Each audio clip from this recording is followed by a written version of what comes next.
मेरा नाम है इमरान इस्माइल मेमन, सेक्रेटरी जमीयत उलमा हिंद सूरत। क्या जो घटना हुई थी रविवार के दिन पत्थरमारा की और पुलिस थाने में क्या काम? घटना रविवार को 9:30 बजे छोटा सा बनाव, बच्चों का आपस में झगड़ा हुआ। उसमें लोग ने आपस में पत्थर मारा तो पत्थर गणपति को पिंडालों को लगा। उसमें उसने बच्चे को रिश्ता में बिठा दिया न, पूरा प्री प्लानिंग के तौर पर उस घटना को बड़ा किया गया। बच्चों को पकड़ भी लिया, कौन बच्ची है सामने है, उनको मारते मारते ले भी गए पुलिस स्टेशन। तो मानना वही रफा दफा हो जाता। बच्चों को उसकी सज़ा उसके एतबार से मिलनी चाहिए।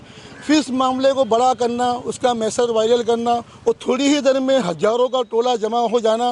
अंदर हमारे महल्ले के कोई हमारे हिंदू भाई नहीं थे, ये बाहर से आए हुए थे।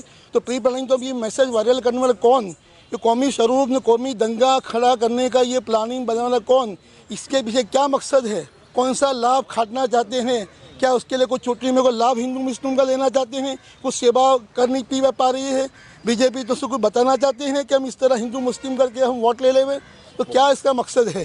तो ये मकसद यही अंदर छुपा हुआ था। फिर कौमी दोनों तरफ पत्थर मारा, पहले पत्थर मारा गैर मुस्लिम की तरफ से, शुरुआत हुआ, सब जोश में थे, हज़ारों का मजमा था, उनकी ताकत थी, पुलिस साथ में उनकी थी।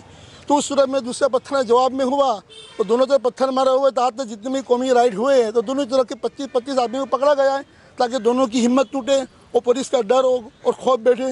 लेकिन एक ही तरफ से तमाम लोगों को पकड़ा गया है। हमने वो एविडेंस पेन ड्राइव में पेश किए, जिसमें हमारे जो गैर मुस्लिम भाई भी पत्थर मारा कर रहे हैं, उनके लिबास से, उनकी साल से, उनके हाथ पे राखड़ी बंद पता चल रहा है कि कौन पत्थर मारा कर रहा है। हमारी गाड़ियाँ जला गई, रिक्शा के कांच तोड़े गए।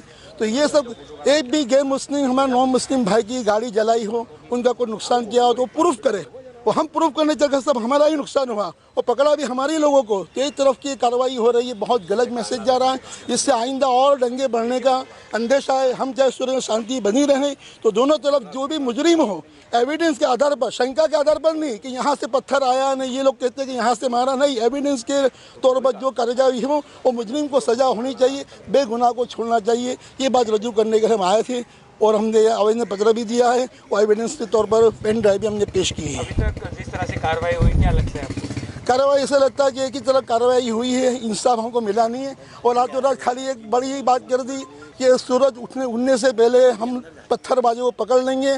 तो पुलिस ने अमल करने के लिए सूरज उगने पहले बताना पड़ेगा, और जिसको उसको जो है उसको पकड़ के, यहाँ तक कि हमारे अंदर से राजावाड़ी के अंदर वहाँ तो पत्थर आने की शक्यता भी नहीं है।